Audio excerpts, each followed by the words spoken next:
ಯತೀಂದ್ರ ಸ್ಪರ್ಧೆ ಬಗ್ಗೆ ಯಾರು ಹೇಳಿದ್ರು ನಾವು ಸ್ಪರ್ಧೆ ಮಾಡ್ತಾ ಇದ್ರು ಅಂತಿದ್ದವ್ರು ಈಗ ಮುಖಂಡರುಗಳು ಯತೀಂದ್ರ ಸ್ಪರ್ಧೆ ಮಾಡಬೇಕು ಅನ್ನೋ ಮಾತುಗಳನ್ನ ಆಡ್ತಾ ಇದ್ದಾರೆ.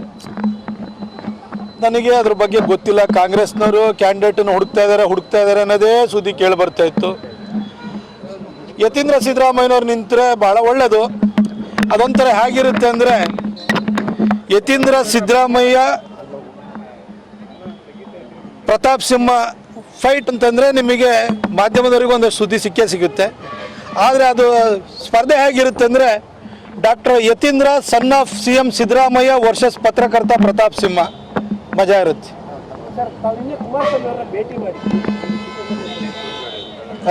ಕುಮಾರಸ್ವಾಮಿ ನನ್ನೆ JDS ಮುಖಂಡರು ಮಾಜಿ ಮುಖ್ಯಮಂತ್ರಿಗಳು ಆಗಿರುವಂತಹ ಕುಮಾರಣ್ಣವರನ್ನು ಬಿಡದಿಯಲ್ಲಿರುವಂಥ ಅವ್ರ ಮನೆಯಲ್ಲಿ ಭೇಟಿಯಾಗಿ ನಾನು ಮಾತುಕತೆಯನ್ನು ಕೂಡ ನಡೆಸಿದೆ.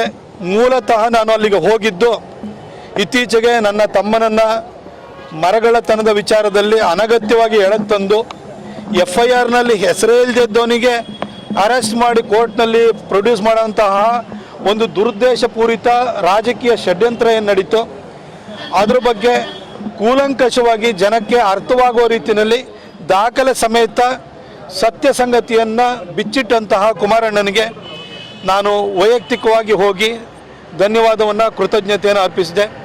ಹಾಗೆ BJP JDS ಮೈತ್ರಿ ಇಡೀ ರಾಜ್ಯದಲ್ಲಿ ಇರೋದರಿಂದ ಮುಂಬರುವ ಲೋಕಸಭಾ ಚುನಾವಣೆಯಲ್ಲಿ ನನಗೆ ಅವರ ಆಶೀರ್ವಾದ ಮತ್ತು ಬೆಂಬಲ ಬೇಕು ಅಂತೇಳಿ ಅವ್ರು ಕೇಳಿಕೊಂಡೆ.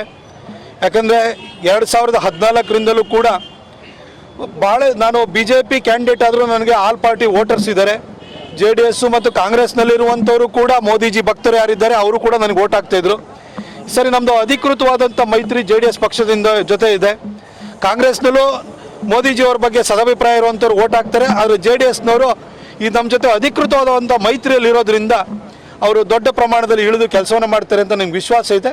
ಹಾಗಾಗಿ ಕುಮಾರಣ್ಣನ ಆಶೀರ್ವಾದವನ್ನು ಪಡ್ಕೊಳ್ಳಿಕ್ಕೆ, ಅವರ ಬೆಂಬಲವನ್ನು ಪಡ್ಕೊಳ್ಳಿಕ್ಕೆ ಹೋಗಿದ್ದೆ. ಅವರ ಬೆಂಬಲ, ಅವರ ಆಶೀರ್ವಾದ ನನ್ನ ಮೇಲೆ ಇದೆ ಅಂತ ನಾನು ಹೇಳಲಿಕ್ಕೆ ಬಯಸ್ತೇನೆ.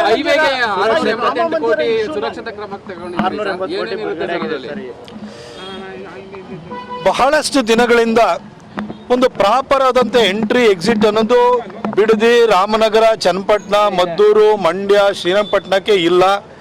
ಅಲ್ಲಿ ಎಲ್ಲಿಂದಲೂ ವೆಹಿಕಲ್ಗಳು ಬರ್ತಾ ಇದೆ, ಜನಕ್ಕೆ ಸಮಸ್ಯೆ ಆಗ್ತಾಯಿದೆ ಅಂತ ಒಂದು ಕೂಗಿತ್ತು. ಹಾಗೆ ಒಂದು ರೆಸ್ಟ್ ಏರಿಯಾ ಬೇಕಿತ್ತು. ಅಂದರೆ ಜನಕ್ಕೆ ಊಟ ತಿಂಡಿ ಮಾಡೋದಕ್ಕೆ ಒಂದು ರೆಸ್ಟ್ ಏರಿಯಾನು ಕೂಡ ಬೇಕಿತ್ತು. ಹಾಗೆ ಕೊಲಂಬಿಯಾ ಅಥವಾ ಇಲ್ಲಿ ಮಣಿಪಾಲ್ ಹಾಸ್ಪಿಟಲ್ ಮೈಸೂರಿಗೆ ಎಂಟ್ರಾಗೋ ಸಂದರ್ಭದಲ್ಲಿ ಏನಿದೆ, ಹಿಂದೆ ಕೊಲಂಬಿಯಾ ಹಾಸ್ಪಿಟಲ್ ಇತ್ತು, ಆ ಭಾಗದಲ್ಲಿ ಒಂದು ಅಲ್ಲಿ ಬಾಟಲ್ ನೆಕ್ ಆಗಿರೋದ್ರಿಂದ ಅಲ್ಲಿ ಒಂದು ಫ್ಲೈಓವರ್ ಥರ ಬೇಕಿಲ್ಲ, ಕ್ಲೋವರ್ ಲಿಫ್ಟ್ ಬೇಕು ಅನ್ನೋದೊಂದು ಬೇಡಿಕೆ ಇತ್ತು. ಮೈಸೂರಿಂದ ಹೋಗಿ ಕುಂಬಳಗೋಡು ಫ್ಲೈಓವರ್ ಇಳಿದಾದ ಕೂಡಲೇ ಅಲ್ಲಿ ವಿಶ್ವ ಒಕ್ಕಲಿಗರ ಮಹಾಸಂಸ್ಥಾನ ಏನಿದೆ ಅಲ್ಲಿ ಮುಂದೆ ಅಲ್ಲಿ ಬಾಟಲ್ ನೆಕ್ ಥರ ಆಗ್ತಿದ್ದು, ರೋಡ್ ಕಿರಿದಾಗ್ತಾ ಇತ್ತು. ನೈಸ್ ಜಂಕ್ಷನ್ ಕೂಡ ಬರ್ತಾ ಇದೆ. ಅಲ್ಲಿ ರೋಡ್ ವೈಡ್ನಿಂಗು ಒಂದಷ್ಟು ಲ್ಯಾಂಡ್ ಅಕ್ವಿಷನ್ ಆಗಬೇಕಿತ್ತು. ಹಾಗಾಗಿ ಈ ಒಂದು ಪ್ರಪೋಸಲ್ನ, ಒಂದು ಸ್ಟ್ಯಾಂಡ್ ಅಲೋನ್ ಪ್ರಪೋಸಲ್ನ ನಾವು ಮಾಡಿ ಇವೆಲ್ಲದಕ್ಕೂ ಅಪ್ರೂವಲ್ನ ಕೊಡಬೇಕು ಅಂತ ನಿತಿನ್ ಗಡ್ಕರಿ ಅವ್ರನ್ನ ಕೇಳ್ಕೊಂಡಿದ್ದೆ. ಅವರು ಸಿವಿಲ್ ವರ್ಕು ಅಂದರೆ ಕನ್ಸ್ಟ್ರಕ್ಷನ್ ಕಾಸ್ಟು, ನಿರ್ಮಾಣ ವೆಚ್ಚಕ್ಕೆ 688 ಕೋಟಿ ರೂಪಾಯಿನ ಅಪ್ರೂವಲ್ನ ಕೊಟ್ಟಿದ್ದಾರೆ. ಸದ್ಯದಲ್ಲೇ ಟೆಂಡರ್ ಆಗಿ ಅದು ಕಾಮಗಾರಿಯನ್ನು ಶುರು ಮಾಡಿಸ್ಬೇಕು ಅನ್ನೋ ನಮ್ಮ ಉದ್ದೇಶ. ಅದೇ ರೀತಿ ಲ್ಯಾಂಡ್ ಅಕ್ವಿಷನ್ಗೆ ಸುಮಾರು ಒಂದು 500 ಕೋಟಿ ಬೇಕಾಗುತ್ತೆ. ಹೀಗೆ ಸುಮಾರು ಒಂದು 1200 ಕೋಟಿ ರೂಪಾಯಿ ಹೆಚ್ಚುವರಿ ವೆಚ್ಚ ಆಗ್ತಿದೆ. ಇದಿಷ್ಟನ್ನು ಕೂಡ ನಮ್ಮ ಮೋದಿಜಿ ಸರ್ಕಾರ ಹಾಗೂ ಕೇಂದ್ರ ಸಚಿವರಾಗಿರುವಂಥ ನಿತಿನ್ ಗಡ್ಕರಿ ಸಾಹೇಬರು ಕೊಟ್ಟಿದ್ದಾರೆ. ಅವರಿಗೆ ನಾನು ಎಲ್ಲರ ಪರವಾಗಿ ಧನ್ಯವಾದ ಹೇಳ್ತೀನಿ. ಇನ್ನೊಂದು 6-8 ತಿಂಗಳಲ್ಲಿ ಮೈಸೂರು ಮತ್ತು ಬೆಂಗಳೂರು ನಡುವಿನ ಹೈವೇನಲ್ಲಿ ಏನು ಸಣ್ಣ ಪುಟ್ಟ ಲೋಪದೋಷಗಳಿವೆ ಅಷ್ಟನ್ನು ಕೂಡ ಸರಿಪಡಿಸ್ತೀವಿ. ಸರ್ವಿಸ್ ರೋಡ್ ಸಮೇತವಾಗಿ ಅವರಿಗೂ ಕೂಡ ಸ್ಲಿಪ್ ರೋಡ್ಗಳನ್ನ ಕೊಟ್ಟು, ಎಲ್ಲೆಲ್ಲಿ ಜಂಕ್ಷನ್ ಇದೆ ಅಲ್ಲಿ ಸ್ಲಿಪ್ ರೋಡ್ಗಳನ್ನ ಕೊಡ್ತೀವಿ. ಅದ್ರ ಜೊತೆಗೆ ಫುಟ್ ಓವರ್ ಬ್ರಿಡ್ಜ್ಗಳನ್ನ ಮಾಡ್ತೀವಿ. ಈ ಹೈವೇನಲ್ಲಿ ಎಲ್ಲೂ ಹಂಪ್ಗಳಿಲ್ಲ.